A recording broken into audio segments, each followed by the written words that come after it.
Gracias por la invitación y la presentación está referida a la importancia del tratamiento oportuno en la prevención de complicaciones en la persona con diabetes de tipo 2. En esta presentación no hay conflictos de interés que influyan en el desarrollo del tema que se presenta. Y hacer prevención en diabetes es algo frecuente, que incluso ocupa las revistas del mundo, las publicaciones que no son médicas. Y lo importante es alertar a las personas con diabetes o que tengan riesgo de tener diabetes sin provocar temor, a lo que yo denomino terrorismo médico. La pregunta clásica es, ¿está usted en riesgo? Y me agrada profundamente este gráfico de la American Diabetes Association que dice: juntos podemos detener la diabetes. La historia natural de la diabetes de tipo 2 en estos momentos, y tomando como base, ¿no?, una gráfica de Kendall de hace unos años atrás que fui modificando en forma progresiva en la medida que también aumentaban los conocimientos sobre el desarrollo o patogenia de la diabetes de tipo 2. Uno puede considerar tres periodos: el que no hay diabetes, un estadio o una condición intermedia de disglucemias, que popularmente se conoce como prediabetes, y la diabetes clínica. Pero esto implica que la diabetes es evolutiva. Y quizás lo que se reconoce en diabetes de tipo 2, en su patogenia, es casualmente el fenómeno de resistencia a la insulina. Aquí con su línea amarilla, que no es estable, que Ralph DeFronzo marcó que en el estadio clínico la resistencia a la insulina va incrementándose también. No de manera tan marcada como al inicio, pero se va incrementando, lo cual tiene lógica incluso gracias al envejecimiento. El otro factor importante es la secreción de insulina, que en un principio va a tener aumento compensatorio, y a su vez el glucagón tiene mucho que decir. El glucagón hoy vuelve a tomar relevancia en la patogenia de la diabetes. Y así la producción endógena propia de cada persona, por esta situación, comienza a elevarse, por tanto se eleva su glucosa en sangre tanto en los momentos de las comidas, glucosa prandial, como en los periodos entre comidas o interprandiales. También aumenta la reabsorción de glucosa. Este es un fenómeno que no hace mucho se ha fortalecido dentro de la patogenia de la diabetes, y eso favorece aún más la hiperglucemia en las personas con diabetes. Lo que sí hay que recordar entonces que hay un periodo en el cual puede hacerse prevención, otra solamente tratar, y es necesario enfatizar la importancia que las complicaciones microvasculares están muy vinculadas a la hiperglucemia. En cambio, las macrovasculares comienzan antes, quizás en el periodo de prediabetes o incluso antes. Diabetes es una enfermedad muy costosa, y me tomé el atrevimiento de mostrarles este gráfico no hace mucho, publicado por los centros de estadísticas de Estados Unidos, que son bastante precisos y quizás un ejemplo. Y si ustedes pueden fijarse que entre 2007 y 2017 el incremento fue muy marcado. Y uno aquí estima los costos directos, que son costos de compra, y los costos indirectos, que son tan difíciles de demarcar. Y entre la separación de los costos directos Los porcentajes de distribución entre internación, visitas al consultorio tanto institucional como el privado de cada profesional de la salud, las visitas en domicilio, que ahora es toda una modalidad para evitar internaciones que son extremadamente costosas. Lo que se ha modificado de 2007 a 2017 fundamentalmente es el número de internaciones. Pero lo que sí se debe recordar y enfatizar es que diabetes es una enfermedad subdiagnosticada, subtratada y extremadamente costosa para la salud. Tomé el atrevimiento también de mostrar algo que un argentino hizo, un connacional, que es Juan José Gagliardino. JJ tomó a pacientes sin complicaciones que se internaron y cuál fue su tiempo y costo de internación, cuántos se internaron teniendo microangiopatía, cuántos macroangiopatía y cuánto con ambos tipos de complicaciones. Y lo claro es que indefectiblemente en la medida que las complicaciones aumentan, tanto la internación como los costos de internación se elevan. Y la interpretación entonces es que uno debe responder de manera temprana tanto al diagnóstico como a la terapéutica enérgica, fundamentalmente al inicio de la afección. Para Ralph Defronzo, la prediabetes con frecuencia no se conoce, con altísima frecuencia no se reconoce. Y prediabetes se compone de dos condiciones, la glucosa en ayunas alterada y la tolerancia a la glucosa alterada cuando uno hace una prueba oral de tolerancia a la glucosa. No es una enfermedad la prediabetes, es un estadio intermedio entre la normoglucemia y la diabetes. Sin embargo, tiene aspectos que son similares a la propia diabetes de tipo 2. Y lo que no se debe olvidar es que la prediabetes no solo predispone a tener diabetes de tipo 2 en el futuro, sino también es un factor predisponente de enfermedad cardiovascular aterotrombótica. ¿Cuáles son los conceptos de intervención, de prevención y los niveles? Y esto es muy importante tenerlo en cuenta. La intervención es una acción que se produce o que reduce la incidencia, es decir, nuevos casos de las enfermedades durante un periodo. La prevención es tener una actitud, intervenir en forma anticipada, intencional, para evitar el riesgo o impedirlo, para que las personas que sean susceptibles, que tengan entonces peligro o con predisposición, sufran la enfermedad.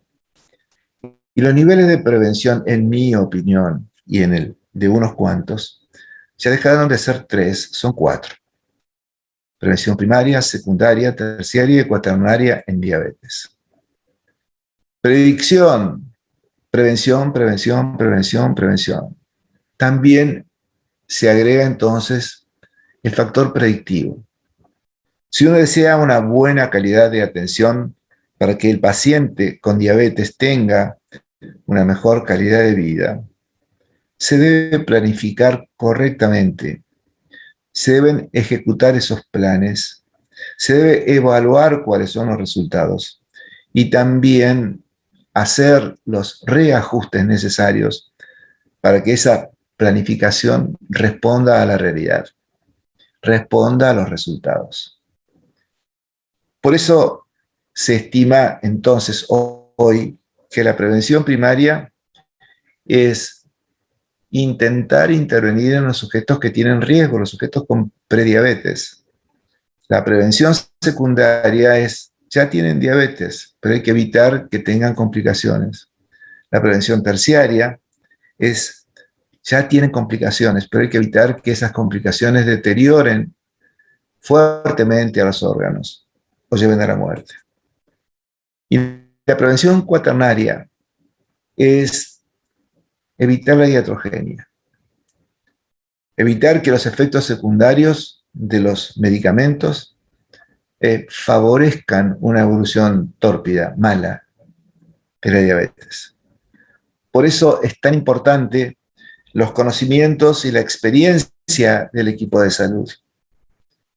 Por eso también allí debe participar el paciente. La única persona que va a estar todo el tiempo con sí mismo es el paciente, no es el médico, que en tal caso lo ve 4 o 5 veces por año, como mucho, y algunos minutos en nuestros hospitales públicos, presionados con tantas consultas y tan corto tiempo de consulta.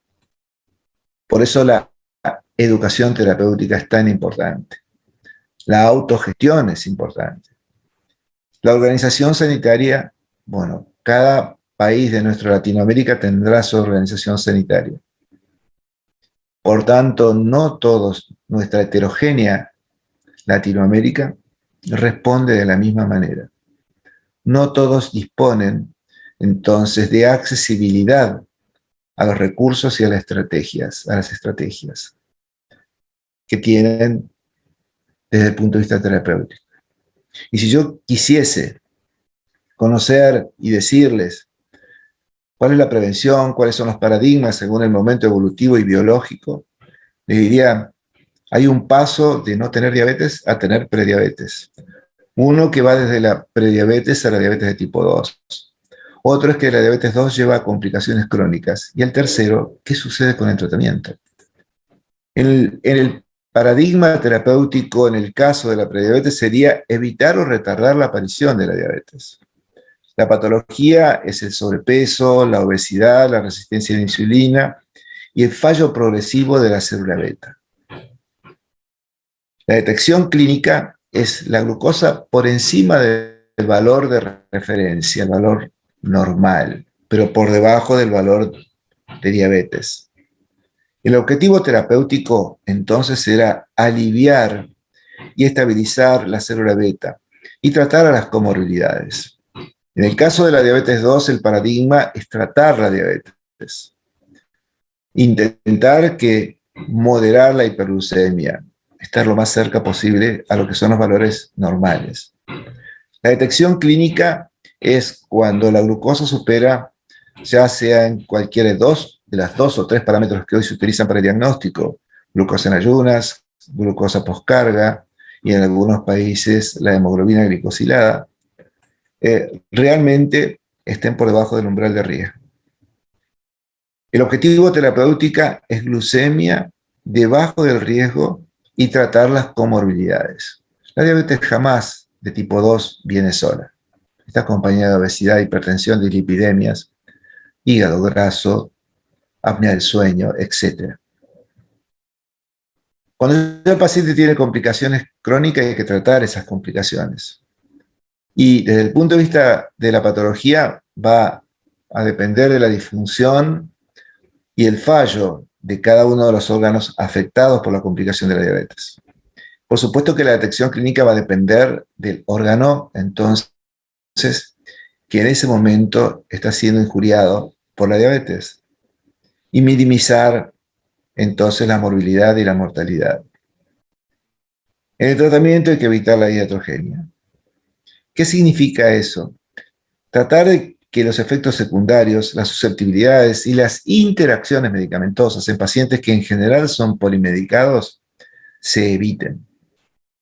El cuadro que no es consecuencia de la diabetes, sino es consecuencia de la terapéutica de la diabetes. Una hipoglucemia no es una complicación de la diabetes, es una complicación del tratamiento de la diabetes. Prevenir efectos secundarios de la terapéutica que sean evitables es fundamental. No siempre se tienen en cuenta los efectos adversos. Siempre se busca eficacia, pero hay que ser cuidadoso con la tolerabilidad y también con la seguridad. Por eso, no producir, en el caso de la prediabetes, usar medidas de prevención innecesarias y costosas para los servicios de salud. En la diabetes 2, evitar los efectos secundarios con fármacos y las estrategias y buscar la mejor eficacia, la terapéutica adecuada a esa persona en ese momento. Lo que no hay que hacer cuando haya complicaciones es agravar las complicaciones, acelerarlas o incluso en algunas situaciones hasta provocar la muerte lamentablemente. Y en el caso de las reacciones por tratamiento, hay que conocer qué sucede con cualquiera de las medidas que uno tome, con cualquiera de los métodos y cualquiera de las estrategias. En la prevención primaria va a haber una especie de selección informal. La mayor parte de nosotros conocemos cuáles son los factores que no se pueden modificar, como la edad, el género, la historia familiar, la etnicidad, la historia personal de diabetes gestacional o de síndrome de ovario poliquístico. Pero hay otras que sí se pueden modificar, que sí se puede actuar, que sí se puede intervenir. El sobrepeso y la obesidad, el sedentarismo, el diagnóstico previo de glucosa en ayunas alterada o tolerancia a la glucosa alterada, la enfermedad metabólica o síndrome metabólico, factores dietarios, ¿por qué no el sedentarismo? Y por supuesto también qué sucede en mamis que tienen una diabetes gestacional, en mujeres embarazadas que tienen una diabetes gestacional, en donde el medio intrauterino tiene una fuerte influencia. Pero no solamente en las mujeres con diabetes, también en las mujeres sin diabetes gestacional. Los escalones para determinar si se puede evitar o retrasar el inicio de la diabetes hace que sea necesario cumplir con diferentes pasos. Probar que se puede retrasar o evitar el inicio clínico de la diabetes en sujetos en riesgo. Identificar quiénes son los individuos, eso es predicción. Utilizar elementos predictivos y tratar de cuantificar el nivel de riesgo. Intervenir con medidas que sean costo efectivas y seguras. Reforzar con educación personal, la autogestión, tanto en personas susceptibles como en la comunidad. Y por supuesto, cuando llegue el momento de diagnosticar de manera temprana la diabetes. Este es un pequeño ejemplo y rápido. Quizás sea el más popular de los scores de riesgos. El FINRISC. El país que lo tiene validado es Colombia. Lamentablemente el resto de Latinoamérica tiene o validaciones parciales en ciertos lugares, pero no en países. Así que en Colombia el FINRISC está validado. Y utilizar el valor de corte, saber utilizar el FINRISC, es un recurso muy importante para detectar individuos a quienes se debe estudiar. No es directamente un elemento con el cual se tiene que intervenir. Es un elemento para seleccionar individuos en riesgo a quienes se deben estudiar. Y aquí en este cuadro, lo que muestro es en realidad que ha habido muchísimos estudios, muchos, de prevención primaria de la diabetes. Solo nombro los que han tenido influencia en nuestros países latinoamericanos. El primer estudio fue el estudio de Malmo. Malmo es una ciudad sueca. Después el estudio de Aking, un estudio chino magnífico que lleva más de 30 años, es publicado. El DPS o Finnish Study, el estudio finlandés, genial, que dio origen al FINRISC. El DPP o Diabetes Prevention Program de los americanos, el más voluminoso, el más extenso, y que sigue dando datos fantásticos. El DPP de Japón, el DPP de la India. Allí no se usaron fármacos. En cambio, sí se usaron fármacos en el Malmhus, que utilizó tolbutamida hace una enormidad de años, yo diría entre 40 y 50 años. El DPP, Diabetes Prevention Program, el DPP de la India, otro que se llamó Tripod, que utilizó troglitazona, la primera tiazolidindiona, Pipod, con piolitazona, Stop Non-Insulin Dependent Diabetes, que utilizó acarbose, Xendo, que utilizó Orlistat, el DREAM, rosiglitazona, el ACNAU, de Ralph Fronso, con piolitazona, y el SCALE, No es el último, pero realmente utilizó liraglutida, que es un agonista del receptor de GLP-1, que es una droga que está absolutamente en este momento de moda. Este señor se llama Jaco Turmiretto. Y Jaco fue quien es una extraordinaria persona y estadístico. Quizás el mejor de Europa, en mi opinión. Y en su momento, él fue quien diseñó y puso en marcha el estudio finlandés. Y aquí en este estudio finlandés solo quiero mostrarles algo, no los resultados que fueron maravillosos, sino mostrarles que en su momento, un estudio que duró prácticamente casi 4 años, dejó de ser el estudio de intervención para ser un estudio de observación. Y aquí hay un hecho que quiero destacar. Las personas que dejaron de intervenir como estudio, como ensayo clínico, fueron seguidas en Finlandia, y las personas que habían comenzado con tratamiento de intervención nutricional y de actividad física, de pérdida de peso, etcétera, con el tiempo siempre mantuvieron una menor incidencia de diabetes, por lo menos seguidos en una media de 8 años. Esto significa que los efectos tempranos de la actividad que uno haga de la intervención va a ser muy importante, porque aún entonces, habiendo cesado la intervención como ensayo clínico, redujo de manera considerable la incidencia de nuevos casos de diabetes en el futuro. El estudio de King es el que todavía continúa con registro, los otros también, y fundamentalmente el DPP, ya llevan muchos años. El de King lleva 30. Aquí solo para mostrarles absolutamente lo mismo que encontró Jaco un poco más prolijo que el Da King, pero de cualquier manera lo que muestra es que las personas, y aquí está en línea roja, siguen teniendo menor incidencia en la medida que pasa el tiempo, aunque hayan vuelto quizás muchos de ellos a su ritmo alimentario o a su forma, a su calidad, a su estilo de vida habitual. Aquí tienen un resumen de los principales trabajos en donde solo se hizo cambios en el estilo de vida. El DAQIN, el DPP y el DPS, o el DPS y DPP.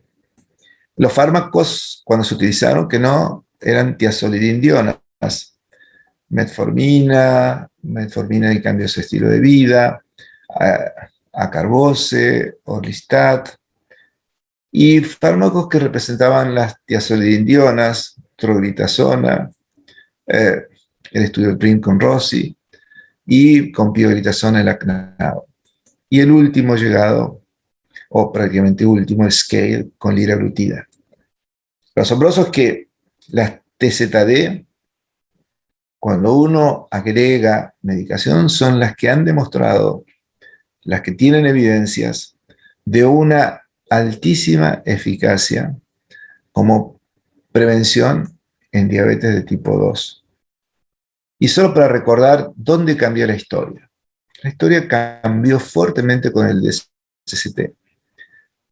El Diabetes Control and Complication Trial, en diabetes de tipo 1, no 2, en donde se demostró que con tratamiento convencional versus tratamiento intensivo se lograban hemoglobinas glicosiladas más bajas. Y no solo eso, esto fue lo que nos movió toda nuestra manera de pensar, porque demostró que quienes hacían tratamiento convencional con insulina tenían más complicaciones, o dicho de otra manera, quienes habían hecho tratamiento intensivo descendieron en alrededor de 8 años una media de 60% de las complicaciones microvasculares fundamentalmente.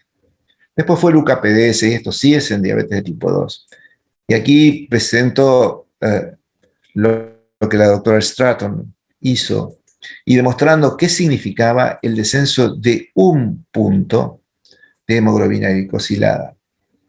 Un punto de descenso de la hemoglobina glicosilada representó disminuciones muy marcadas en las complicaciones microvasculares. También macrovasculares, aunque en principio, como ven aquí arriba, en cardiovascular, infarto de miocardio, fue de 0.052, con lo cual fue casi, pero no lo fue, significativo. Pero el mejor control glucémico se asoció con una reducción significativa en las complicaciones de la diabetes. Bajó un 12% el riesgo relativo de cualquier complicación de la afección. Y finalmente quiero recordarles algo sobre la prevención cuaternaria, aquella en la cual a veces podemos hacer daño con la medicación. Y quiero recordarles entonces que, como dice nuestro primer lema en la medicina, primero noche, primero no hacer daño. Aquí hay que medir la tolerabilidad, por ejemplo, digestiva, en el caso de metformina o liraglutida, con trastornos en general de la motilidad digestiva. Liraglutida por ahí puede producir o inducir náuseas y vómitos, o infecciones genitourinarias, como los inhibidores de SGLT2 y algunos otros cuadros, o respiratorias, como los inhibidores de PP4. Hipoglucemias, donde se destaca siempre la insulina, y las sulfonilureas y cualquier medicamento que sea insulino secretagogue. Y también el aumento de peso por las mismas razones. Y aquí se agregan también las tiazolidionas. El aceleramiento de microangiopatía, ya sea retinal, renal o neuropática, y arteriopatía cerebral, coronaria periférica o incluso amputaciones. Ya vamos a ver qué sucede. Insuficiencia cardíaca, insuficiencia renal, acidosis láctica, como en el caso de metformina. Hay que conocer entonces los efectos secundarios. Litiasis biliar poliraglutida y pancreatitis por incretinas. Fracturas, quizás por TZD, canaglifosina. Y la gran pregunta es la mitogenicidad de algunas drogas, fundamentalmente de de insulina o algún tipo de insulina que en cierto momento de nuestra historia provocaron discusiones y controversias. Y un recuerdo que dejó el DCCT fue el de las hipoglucemias. Todo fue mejor que el tratamiento convencional. Sin embargo, en la medida en que mejoraba la hemoglobina glicosilada, aumentaron tanto en el tratamiento convencional como en el tratamiento intensivo las hipoglucemias. Este gráfico, que es emblemático, dejó como, yo diría, un sello en el cual se habló mucho tiempo que hemoglobinas bajas predisponen a hipoglucemias. Un poco es verdad, pero lo que es mayor verdad es que depende de la estrategia de aplicación de insulina.